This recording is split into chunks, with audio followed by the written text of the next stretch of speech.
పిల్లబొచ్చి అయిపోయాడు బైరెడ్డి సిద్ధార్థ రెడ్డి. నువ్వు ఏది మాట్లాడినా ఏం చేసినా ముందు నీకు ఎమ్మెల్యే సీట్ ఇచ్చారు లేదని చెప్పు నాకు. పోనీ ఈ ఎమ్మెల్యే సీటు కాదు, మళ్ళీ ఇంకొక 3 నెలల్లో మళ్ళీ ఎన్నికలు వస్తాయా, నెక్స్ట్ ఇవ్వడానికి 5 సంవత్సరాలు ఎవడు ఉంటాడు ఎవడు పోతాడో కూడా తెలియదు. నీ బతుకి ఎమ్మెల్యే సీటే ఇవ్వలేదు, నువ్వు పట్టుకొని చంద్రబాబు నాయుడు గారిని పవన్ కళ్యాణ్ గారిని వాన పట్టుకొని తిడతావా నువ్వు? బైరెడ్డి గారు వైసీపీలో ఒక కింగ్ మేకర్ అంట కదా, ఎవరు చెప్పాడు? వాళ్ళే చెప్తారు, వాళ్ళు చెప్పుకుంటారు. మీ రోజమే చెప్తుంది. నీ క్వశ్చన్ తెలుసా, నాకు మా ఫ్రెండ్ ఒకడు నేను చాలా మంచివాడు అన్నాడు. ఎవరు అంటే ఎట్లుంటుంది నీకు ఉదాహరణ ఎట్లా చెప్పాలంటే, వాడు చాలా మంచివాడు అంటే నీకు ఎలా తెలుసు అంటే వాడే చెప్పాడు. కాదా భలే ఉందే. మా ఫ్రెండు అరే వాడు చాలా మంచివాడు అన్నాడు, నీకెలా తెలుసు అంటే వాడే చెప్పాడు రా అన్నాడు. దొంగలు అంతా ఒక చోట కూర్చో దొంగతనం ఎడ చేయాలని ఆలోచించినట్టుంది నువ్వు చెప్పేది. వీళ్ళందరూ దొంగలే కదా, వీళ్ళందరూ దొంగలే కదా. ఆయన ఏదో నాలో మాట్లాడేసి బాగా గుర్తుంది. రోజమ్మ గారు ఒక సందర్భంలో మాట్లాడుతూ జగన్మోహన్ రెడ్డి గారిని విమర్శించేంత స్థాయి పవన్ కళ్యాణ్ గారికి లేదు, వాళ్ళకు మా బైరెడ్డి సిద్ధార్థ రెడ్డి లాంటి వ్యక్తులే సరిపోతుంది, వాళ్ళని విమర్శించమని ఫస్ట్ అని చెప్పి మాట్లాడింది. ఇప్పుడు వాళ్ళ పరిస్థితి ఏంటంటారు? ఇప్పుడు బైరెడ్డి సిద్ధార్థ రెడ్డి ఈయనేంది ఇప్పుడు బైరెడ్డి సిద్ధార్థ రెడ్డి అనేవాడు పవన్ కళ్యాణ్ గారు వీళ్ళని విమర్శించే స్థాయి బైరెడ్డి సిద్ధార్థ రెడ్డికి ఉందా? ఏదో మొన్న వచ్చినాడు ఒక ఇంటర్వ్యూలో కూర్చున్నాడు, 4 రాసుకున్నాడు, అవి చదివినాడు, అది విన్నారు. నేను అదే అని చెప్తున్నా, రోజమ్మ నీ బతుక్కి బైరెడ్డి సిద్ధార్థ రెడ్డి గొప్ప అంటున్నావు. అసలు బైరెడ్డి సిద్ధార్థ రెడ్డికి ఎమ్మెల్యే సీట్ ఎందుకు ఇవ్వలేదు చెప్పు నువ్వు? ఒకరోజు ఒక మాట అనేది గుర్తుందా, బాలకృష్ణ గారికి ఎంపీ ఇవ్వలేదో ఏదో అనింది, మినిస్టర్ ఇవ్వలేదు, ఎంపీ ఇవ్వలేదు, చంద్రబాబు నాయుడు గారే బాలకృష్ణ గారిని తక్కువ చేసి చూస్తున్నాడు అన్నాడు కదా. మీ బతుకులకి బైరెడ్డి సిద్ధార్థ రెడ్డికి ఎమ్మెల్యే సీట్ ఇవ్వాలి, దాని గురించి మాట్లాడు నువ్వు. రేపు ఏడో చేపల పులుసు పెట్టుకుంటావు, చపాతీ పిసుక్కుంటావు, కనబడతావు కదా. ఆ రోజు నీకు దమ్ము ఉంటే ఈ క్వశ్చన్కి ఆన్సర్ ఇవ్వు. బాలకృష్ణ గారికి ఎంపీ ఇవ్వలేదు, బాలకృష్ణ గారికి మినిస్టర్ మంత్రి ఇవ్వలేదు అన్నావు కదా.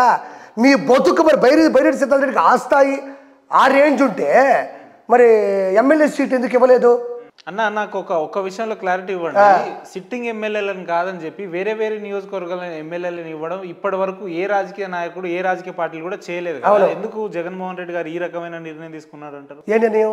వేరే ఇక్కడ గెలిచిన ఎమ్మెల్యేలను వేరే అదే ఎంపీలు ఎమ్మెల్యేలు కదా.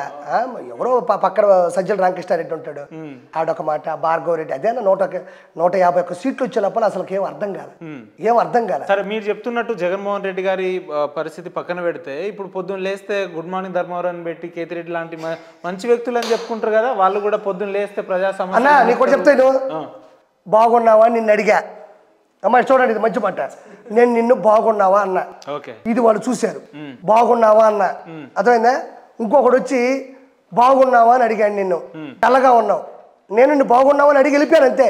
ఇంకోటి బాగున్నావు అంటే బాగానే ఉన్నా అన్నావు, అరే నీ ఇదే సమస్య అని అడిగాడు, ఇది సార్ అన్నాడు, వాడు 10 రూపాయలు డబ్బులు ఇచ్చి టిఫినో కాఫీయో నీకు చెలిపినాడు. ఈ ఇద్దరు ఎవరు కొట్టేస్తావు నువ్వు? ఎవరు కొట్టేస్తావా? బాగున్నావా నేను కొట్టేస్తావా? బాగున్నావా లేదని తెలుసుకొని డబ్బులు ఇచ్చి కొట్టేస్తావా? తెలుసుకొని డబ్బులు అదే జరిగింది. ఒక పెట్టుకున్నాడు కెమెరా, ఏదరా లావెక్కిపోయినావో, ఏమి ఆడిపోతా ఉన్నావో, ఏంది మా పింఛన్ రావట్లేదా? అది నాకు సంబంధించి నువ్వు వీడియో తీసుకొని వీడియోలు పెట్టుకున్నావు, అబ్బా సరిపోతుంది. బాగున్నావా కథ నేను చెప్తే సరిపోదు, దాన్ని తీయాలి. నేను ఒకసారి నీకు కథ చెప్తా, రెండోసారి నువ్వు ఫస్ట్ తీయబోయే తర్వాత మాట్లాడదామంట. రోడ్ల మీద పోయి కెమెరాలు పెట్టుకుని అడిగినంత మాత్రం అభివృద్ధి కాదు. నువ్వు వెళ్ళే రోడ్లోనే నువ్వే 2-3 సార్లు కింద పడి ఉంటావు, ఆ వీడియో తీసేసి ఉంటావు యూట్యూబ్ నుంచి. ఖచ్చితంగా కేతిరెడ్డిని ఒక 10 మంది అయినా చెప్తూ కొట్టుంటారు. మరి అన్యాయం మీరు ఇట్లా. నీకు దమ్ముంటే నువ్వు ఆంధ్రప్రదేశ్కి రా, నీకు దమ్ముంటే నువ్వు ఆంధ్రప్రదేశ్కి రా. ఛాలెంజ్ చేస్తురా? నువ్వు రానా పోదావు, నాతో పోదావురా. నేను ఛాలెంజ్ చేస్తే వెనకడుగు ముందు ఎవడు పోదామా? నువ్వు వెనకడుగు కాదు ముందడుగు కాదు, ముందు నువ్వు అక్కడికి వచ్చి ప్రజలను అడుగు. నువ్వు వచ్చి నీకు దమ్ముంటే నేను నెల్లూరు పోయేటప్పుడు నీకు ఫోన్ చేస్తా, రా నువ్వు వచ్చి చూసుకో. ఈ మాట మీద నిలబడతారు అంతే. ఇంకోటి కూడా చెప్తున్నా, రోడ్డు మీద కళ్ళు మూసుకొని ఒక 20 సెకండ్లు నువ్వు బండి దోలాలా, దెబ్బ కింద నుంచి పోయేదాకా అంత పగలుతుంది నీకు. నువ్వు నెల్లూరుకు వచ్చి రోడ్లు చూడు, పల్లెటూరులో అభివృద్ధి చూడు, నువ్వు చూడు. మరి 164 సీట్లు ఏమైనా ఊరికే ఇస్తారన్నా? అటు చిటికలు ఇస్తే వస్తాయా? ఒక్కొక్క సీటు కూడా 50,000, 40,000, 30,000 మెజారిటీ అన్న. సోమిరెడ్డి గారే కాదు, నెల్లూరులో సోమిరెడ్డి గారు గెలిచారన్న, నాకు ఎంత ఆనందం వేసిందో పాపం. బొత్స సత్ర చీపురు పులిలో చీపురు కట్టతో కొట్టారు బొత్స సత్యనారాయణ. అరే 2009లో వైఎస్ రాజశేఖర రెడ్డి గారు చనిపోతే సీఎం క్యాండిడేట్లో ఉండవు నువ్వు. అలాంటి ఎదవ, అలాంటి నీచ నికృష్టమైనటువంటి ఆలోచనతో రాష్ట్రాన్ని చెడగొడుతుంటే నీ అనుభవం ఎట్టపోయింది? నీ అనుభవం, కొండంత అనుభవం. 3-4 సార్లు ఎమ్మెల్యే గెలుచున్నాడు, ఒకసారి బొబ్బిలో ఎంపీగా గెలుచున్నాడు, 4-5 సార్లు మినిస్టర్ పదవి తీసుకున్నాడు, ఒకసారి కాంగ్రెస్ కమిటీ ప్రెసిడెంట్గా పనిచేస్తున్నాడు.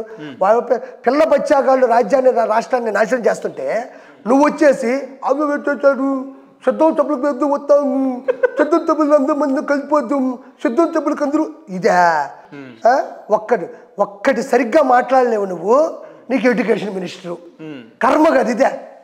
ఎడ్యుకేషన్ మినిస్టర్ అంటే విద్యాశాఖ మంత్రి, విద్యాశాఖ మంత్రి. నువ్వు చెప్పేది ఎదుటోడికి అర్థం కాదు, నువ్వు విద్యాశాఖ మంత్రివే. విద్య అంటే ఫస్ట్ వచ్చేది ఎవరయ్యా? చదువుల తల్లి సరస్వతి, తర్వాత ఆరోపణ ఉండే టీచర్స్, ఆ తర్వాత బాగుపడేటువంటి టీచర్లు, అదే స్టూడెంట్స్. నువ్వు ఏం చెప్తావు? నీకు అర్థం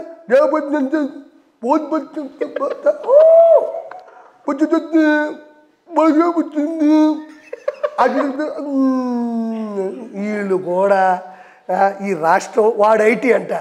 ఐటీ అంటే ఏందబ్బా? ఒక సాఫ్ట్వేర్ కంపెనీలో పరిశ్రమలు తీసుకొని వచ్చేవాడు కదా, కోడిగుడ్డు. ఐటీ పరిశ్రమలో ఉండేవాడు ఎంత నాలెడ్జ్ ఉంటుంది, ఎంత డిసిప్లిన్ ఉంటుంది, ఎంత డెడికేషన్ ఉంటుంది.